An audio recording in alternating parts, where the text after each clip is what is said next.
5वें भाग में आपने देखा कि योगी मूर्छित अवस्था में रहस्यमयी तरीके से पाताल लोक पहुंच जाते हैं। वहां उनकी मुलाकात उसी लड़की से होती है जो अब एक दिव्य देवीय स्वरूप में प्रकट होती है। वह योगी को उनके पापों का प्रायश्चित करने का आदेश देती है और कहती है, तुम्हारी मृत्यु का समय अभी नहीं आया है। इसके बाद योगी धीरे धीरे चेतना में लौटते हैं और खुद को नदी के किनारे पाते हैं, जहाँ उनकी आंखें एक नए रहस्य की ओर खुलती हैं। अब आगे नदी के किनारे से उठकर योगी ने अपनी टूटी हुई शक्ति और अंधकारमय भविष्य को महसूस किया। वह घने जंगल की ओर चल पड़े। हर कदम उनके लिए भारी पड़ रहा था। उनका मन बार बार लड़की के शब्दों को याद कर रहा था। तुम्हारे पाप तुम्हारा पीछा नहीं छोड़ेंगे। योगी मन ही मन सोचता है, क्या मेरे कर्म कभी मुझे मुक्त करेंगे या यह जीवन भर का श्राप है। जंगल में चलते हुए अचानक योगी को पेड़ों के पीछे से हलचल महसूस हुई। ऐसा लगा जैसे कोई उनका पीछा कर रहा हो।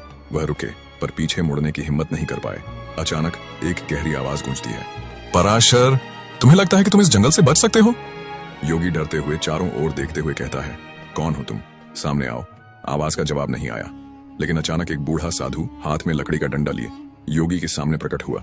उसकी आंखों में गुस्सा और रहस्य का मिश्रण था। पराशर, तुमने अपनी तपस्या से जो शक्ति अर्जित की थी उसका इस्तेमाल हमेशा दूसरों को डराने के लिए किया। अब समय आ गया है कि तुम अपने हर पाप का हिसाब दो। योगी गंभीरता से बूढ़े साधु से कहता है, मुझे बताओ, मैं अपने पापों से मुक्त कैसे हो सकता हूँ?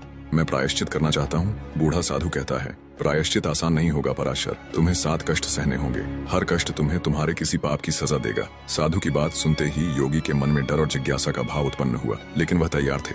योगी साधु से कहता है, मैं तैयार हूँ, बताओ पहला कष्ट क्या है? बूढ़ा साधु गंभीर स्वर में कहता है, पहला कष्ट तुम्हें इस जंगल में ही मिलेगा।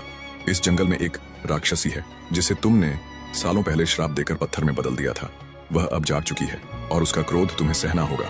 रात गिर चुकी थी। योगी ने साधु के कहे अनुसार उस जगह की ओर रुख किया जहां राक्षसी कैद थी, लेकिन जैसे ही वह उस जगह पहुंचे, पत्थर की मूर्ति दरकने लगी। राक्षसी गुस्से और दर्द से चिल्लाते हुए, पराशर, तुम्हारी वजह से मैं सदियों तक पत्थर बनी रही। अब मैं तुम्हें चैन से जीने नहीं दूंगी। राक्षसी ने पत्थर तोड़कर खुद को मुक्त कर लिया। उसकी लाल आंखें और विशाल शरीर देखकर योगी के होश उड़ गए। योगी के मन में डर और साहस का मिश्रण था। योगी कहता है, मैंने तुम्हें श्राप दिया था, लेकिन वह मेरा अहंकार था। अगर तुम्हें मुझसे बदला लेना है तो लो, लेकिन मुझे माफ कर दो। राक्षसी गुस्से से कहती है।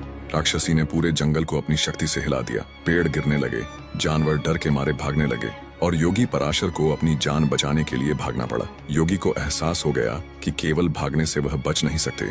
उन्हें अपने भीतर की शक्ति और अपने दोषों का सामना करना होगा। लेकिन क्या वह राक्षसी को रोक पाएंगे? और कौन कौन से कष्ट उनका इंतजार कर रहे हैं? जानने के लिए देखिए 7वां पार्ट।